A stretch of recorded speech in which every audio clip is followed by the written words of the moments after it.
Salut, c'est Monsieur Greux. Aujourd'hui, je m'adresse à tous ceux qui vivent en France, qui vivent d'ailleurs pas très loin, avec l'arrivée d'un nouveau fabricant de smartphones dans l'Hexagone très prochainement. Ce fabricant, c'est Oppo. Et vous allez voir, c'est vraiment une bonne nouvelle et on en parle tout de suite.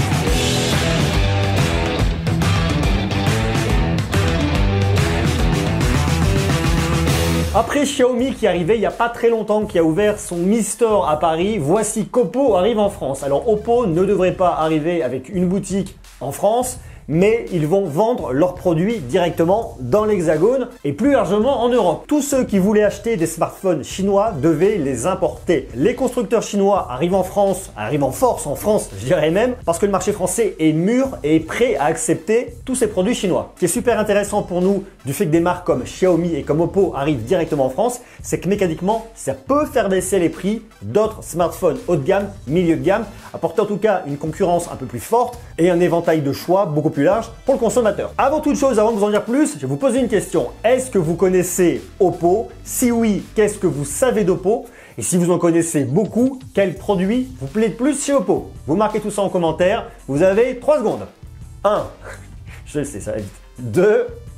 3. Bon, on peut aussi mettre une pause, le marquer, revenir, on remet lecture et on est parti. Oppo, c'est l'un des fabricants leaders au point de vue international qui se situe entre la 4e place mondiale et la 5e place mondiale. C'est le numéro 2 en Chine après Huawei. Ils sont très connus pour les produits milieu de gamme et d'entrée de gamme, mais également sur le haut de gamme. Et là, justement, ils vont revenir en force avec un produit qui s'appelle le Find X et pas le Find X. Oppo, c'est une boîte qui a été créée en 2001 et qui est aussi très connue pour avoir des produits innovants. Par exemple, ils ont fabriqué un smartphone avec une caméra rotative que vous pouvez passer en caméra principale ou en selfie. C'est une marque qui a dans son ADN l'innovation et ça, c'est vraiment intéressant. Oppo fait partie du même groupe que OnePlus. D'ailleurs, regardez ce que j'ai là.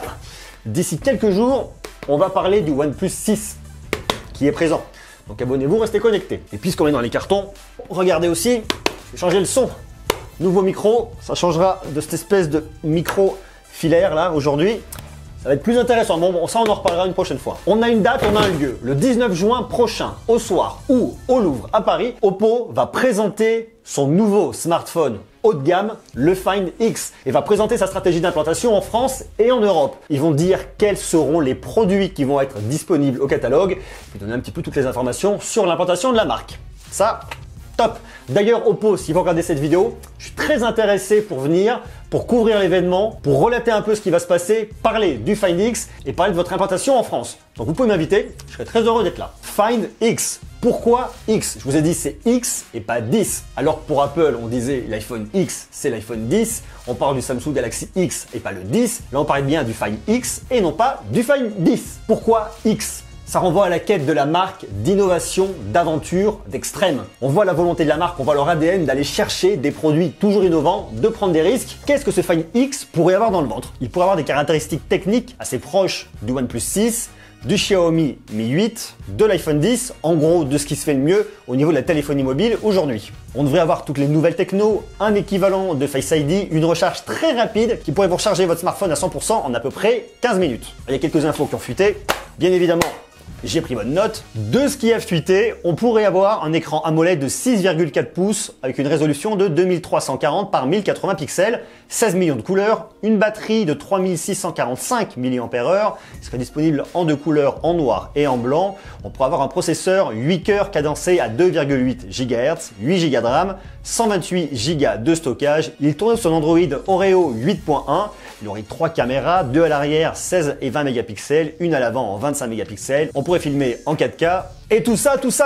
Voilà pour ces différentes infos. Alors, moi, ce que je vous conseille de faire, c'est de vous abonner parce qu'on va en parler très prochainement de ce Find X. Si Oppo, vous me regardez, je suis bien évidemment votre homme pour venir couvrir l'événement. Et si c'est pas le cas, on en parlera quand même. En attendant, je vous invite à me laisser des jolis pouces, à rester connecté, à marquer toutes vos questions, suggestions, tout ce que vous voulez directement en bas en commentaire. Soyez sages, je vous embrasse. N'oubliez pas, restez dans le coin parce qu'on va parler du OnePlus 6 très prochainement. J'ai vraiment hâte de le tester et de regarder ce qu'il vaut. Il y a pas mal de choses qui vont arriver aussi. Il y a aussi le test de cette montre connectée. Il y a pas mal de choses. Donc restez connectés. D'ici là, soyez sages. Je vous embrasse. À bientôt. Vous êtes les meilleurs. Ciao.